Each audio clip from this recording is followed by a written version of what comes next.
Сәлеметсіздер ме? Бұл видеода салмақты қалыпқа келтіру туралы айтқым келеді. Ұйқы безі қабынуында салмақ өте жай, ремиссияға кіргенде ғана орнына келеді. Аурудың өршуі, яғни воспаление бәсеңдегенде ғана толықтай аласыз. 3-4 айдан ауру белгілері сізде болмаса, ремиссияға шықтым деп есептеңіз. Неліктен бұлай? Себебі салмақтың төмен түсуі осы аурудың бір белгісі. Салмақ сізге жетіспей жатырған ферменттердің салдарынан түсіп отыр. Панкреатит кезінде сіздің ферменттеріңіз ұйқы безінен шыға алмай жатыр. Содан олар ас қорытуға қатыса алмайды. Ал ас қорыту кезінде ферменттер тамақты қорытып, тамақтың барлық пайдалы элементтерін қанға өткізу керек.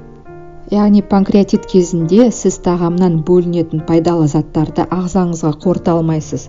Сондықтан салмағыңыз да кетеді. Салмақ өкінішке орай тек қабыну кетіп, ремиссияға қол жеткізсеңіз ғана көтеріледі.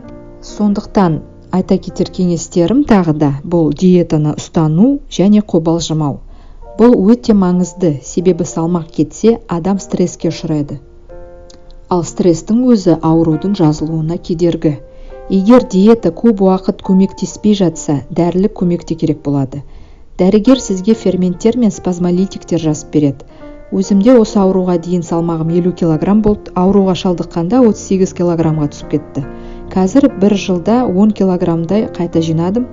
Бұл диета, стресстен күресу, емдік курсты өтудің арқасында. Тағы да қайталап кетсем, бұл салмақтың төмендеуі аурудың бір белгісі. Ол сіздің ұйқы безіңіз тынышталғанда ғана орнына келеді. Салмақ төмен түсіп кетті, орнына келмей жатыр деп уайымдамаңыз. Таразыға тұра бермеңіз. Сабыр сақтап, диета ұстаныңыз, стресске шалдықпаңыз. Егер сізде диарея, сұйық үлкен дәрет көп уақыт кетпей жатса, бұл панкреатиттік эластазының төмендеуінен болуы мүмкін. Көп дәрігерлер бұл анализді тапсыруға жібермейді. Сіз оны өзіңіз өтіңіз, нәтижесін қараңыз. Төмендеп кетсе, дәрігер дәрі-дәрмек беруі керек. Бұл анализді Олимпте өтуге болады. Мен 2021 жылы соңғы рет өткенмін Олимпте. Бағасы шамамен 6,500 теңге болды. 6,500 теңгедей болды. Мен панкреатиттік эластазаға тапсырғанда нәтижесі осындай болды, видеодағыдай. Ал программа нәтижесінде дәрігер осылай түсіндіреді. Жирные кислоты, перевариваемая клетчатка, крахмальные зерна внеклеточные және внутриклеточные қасында плюс белгісі тұр. Яғни тамақтан май, клетчаткалар қорытылмайды деген сөз. Кейін анализдердің нәтижесі жақсарып, панкреатиттік эластазы жоғарылайды. Салмағым да жаймен орнына келіп жатыр. Егер диарея ұзақ уақыт болса, әрине салмақ та кете береді. Бұл ұйқы безінен бөлінетін ферменттердің бөлшектенбеуінен ішіп отырған тамағыңыз толықтай тікелей бірден сыртқа шығып отыр.